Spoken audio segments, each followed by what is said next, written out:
continue with the text functions. In our previous sessions, we looked into extraction text type of functions, modification text type of function, membership text type of functions. In this session, we will look into transformation text type of functions. So the first one is text dot after delimiter. This function is usually used to return a text after the specific delimiter that you pass in. So in this case, the example, as you can see, our text is 111 -222 -333, and we are saying delimiter as dash, right? So then you are basically specifying which delimiter we want to indicate over here. Which so first hyphen or dash is basically index 0, right? And second one is 1. So as we specified it as 1, so it's going to take this particular dash as a delimiter, and this function is after delimiter, text dot after delimiter. So it's going to get return the text which is after this particular delimiter. In this case, it's 333. So you can get the 333 as a output. All right. So the next one is text dot before delimiter. So it's same. Here we're going to specify what is the delimiter and which position, which position of the delimiter it is, and then we're going to get text before that particular delimiter as specified dash or delimiter, and we want to take it as first index 1. So in index 1, so this is index 0 and this is index 1. So it's going to take this particular dash as a delimiter, and it's going to get text before that. So this is going to have 31 dash. Right. So it gives the text from beginning till that delimiter, right? Is that correct? Correct. Yes. Then the next one is text between delimiters. So this basically returns the portion of a text which is between the two delimiters that you specify. Right. In this case, this is the text. This is the text, and we are specifying open parenthesis as our first delimiter and closing parenthesis as our second delimiter. So it's going. It will go in there. It will go in here. It will find first the opening parenthesis. So it found over here. So it's going to start getting the text right after that particular delimiter, and it will search for end delimiter that you specified. The end delimiter that we specified was closing parenthesis, right? So it's going to search for closing parenthesis. So it's over here. So we're going to get text which is in between these two delimiters, this open parenthesis and this close parenthesis, and we're going to get 222 as our output. Akhil, is there any function to get the text between the second delimiter or third delimiter, like how we have find nth function? Yes. Or finding some text? Yeah, in here we can basically give the indexes as well. So let's say you want to get from 222 till 444. Okay, so we just say our first delimiter will be at the 0 position. So we are specifying this as our first delimiter, and then we do have an option to give the end delimiters index. So in this case, the end delimiter will be this one, right? So if you start from here, this is going to be our 0th position of end delimiter, and this will be our first position of end delimiter. So we can just say 0, 1. So that basically gives us 322 is 1, 333 is 1, 344. This will be our output.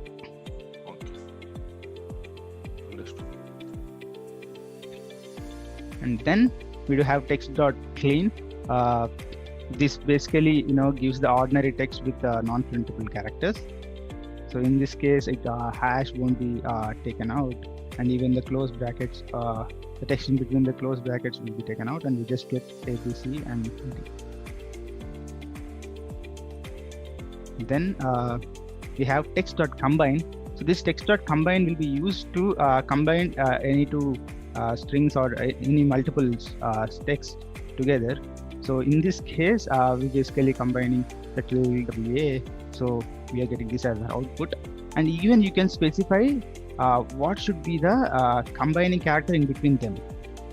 You can just have, if you see the comment, so we are actually having an extra character after comma saying we just have comma as a separator.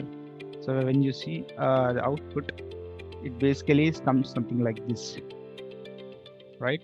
So comma will be in between those two combining texts.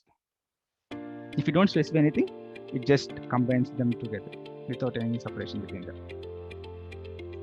And then we got text.lower. It just just make everything into lowercase for text input. So in this case, it's basically having capital A as capital and C as capital in the input text. And when you see the output, it's basically everything in small case. Then the next one is text.addEnd. So this particular function can be used to add current text with any number of characters that you want to include it, right? So if you see, we basically adding it with vertical slash. So we want to have 10 vertical slash after name. So we just do that and we'll get output. All right. The next one is Are there 10 of them there? Okay. All right. I think it's a manual input. It's not functional. Yeah. Okay. That's Yes. Sure. Okay. And the same thing with the pad.start, we're going to have the characters in the beginning of the text, and then we're going to have the text drop. The next function. So the next one is text.proper. So this particular function can be used to convert every word first letter into capital. So if you see now the output, we see each word having this first letter as a capital case, right? And the next one is text.repeat. So this particular text.repeat function can be used to repeat the same text in n number of times. So as you can see, this is our text hello world dot, and we want to repeat that thrice. So we can just specify 3 as the input in, and you can get output as hello world, hello world 3 times. And text.reverse is simple. We just get the text from backwards. So we just reverse the text. So it's 1 2 3 in here is the input text, and we get output as 3 2 1. Right? And then we have text.split. So here this is our text, and we basically want to split that based on this delimiter. So as we are having like 2 delimiters available, so it basically splits this particular text into three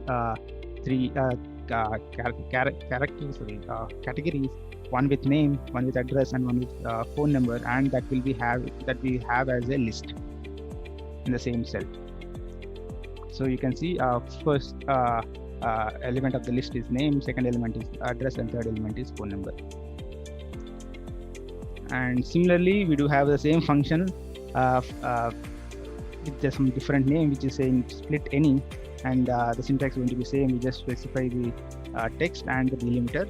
It's going to do the same job. It just splits that particular text using this delimiter and do a list. And then we have text.trim. So this basically trims up leading spaces and trailing spaces. And text.end just trims trailing spaces. Text.start trims leading spaces.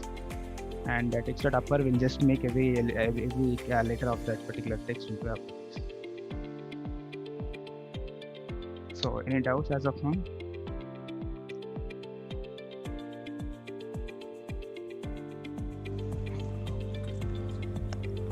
Okay.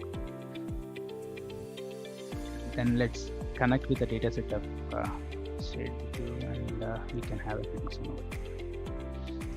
So I'll go into data, get file from workbook.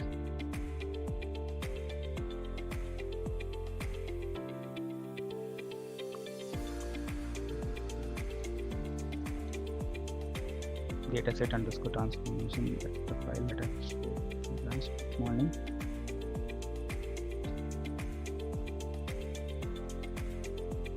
Let's connect with sheet 1. Transform.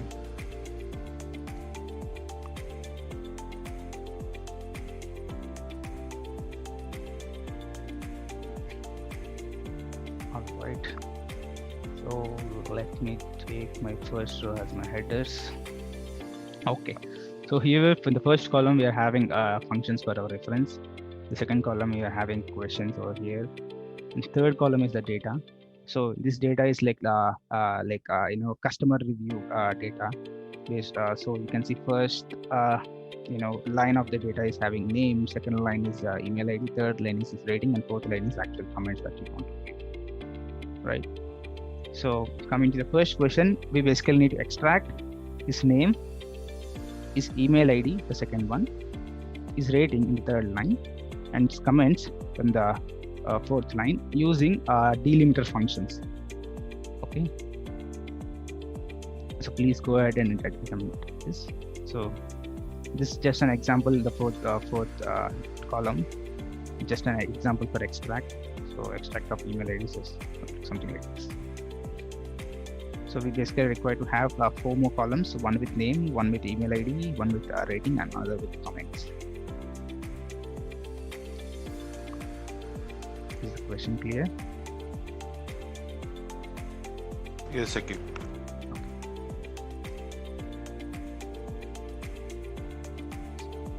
So let me help you with one extract so that you can do it first as well. So let me show you how can we do the rating. So I'll go into add column, custom column. So I'll just name this as rating. So in this case, we basically want to get rating out. So our delimiters are next lines, right? So we basically need to find where my first index of delimiter is available. So for that to be done, so we basically use text between delimiters because our 3 is available in between the 2 delimiters. So I'll use text dot between delimiter. I'll pass it, asking for my text, right? Also, this is my context column. I'll give in and ask me for what is the start delimiter. So my start delimiter is actually a next column. So I'll just click enter, and then it asks me for end delimiter. So I'll just press enter, so that it's going to be a next column itself.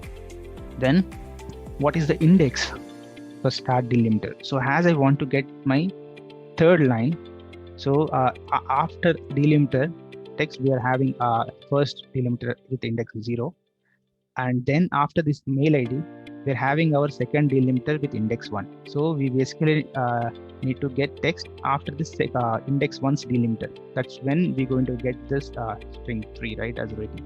So I'll specify my start index as 1, and I'll specify my end index as 0, because from here on we're going to get the text. So it's going to look for its delimiter from this particular position, from this 3, and it finds the 0th index delimiter, end delimiter as the same next line right after 3, right?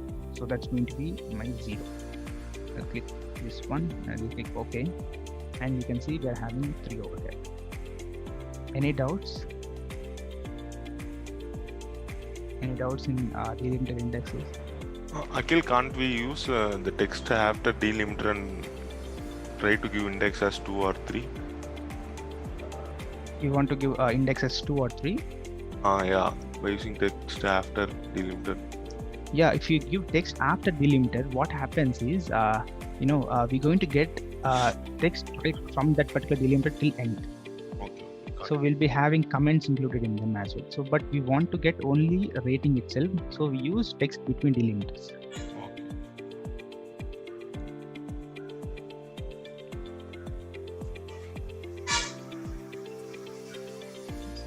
Right, so you can do try for name, email ID, and comments as well. I'll use this formula for your reference. Right, so let's look into the solution. So for name, as we do identified because of the particular next line delimiter, so we need to use text before delimiter function to get this name field. So I'll create a custom column. I'll make it this name, and I'll use text dot for delimiter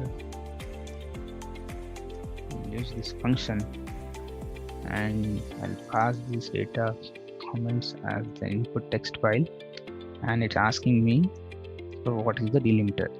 So my delimiter is this. As I don't specify any index, so it's going to by default take index as 0. So that's what we want. So we basically want to give this particular next line as our delimiter. So I'll click OK. So we're going to get a name from the first line, right? And let's do now let's get email ID. So for email ID, we basically required to get the text in between two delimiters. On the first line break, after first line break delimiter till second line break delimiters. So it's going to, this particular index will be 0, right? So we don't need to specify any indexes because by default it's going to take index as 0. So in this case we can directly use text between delimiters. I'll pass in my data column. I specify this as my start delimiter and this as my end delimiter. I'll click OK. That's going to bring us our email ID. Now we've got name, mail ID, and rating. The only thing left is we basically need to extract the comments, which is in the last row, right? So I'll just, in this case, I'll use text after delimiter because my delimiter is going to be next line. So it's going to have our last delimiter over here. So I'll use text after delimiter in this case.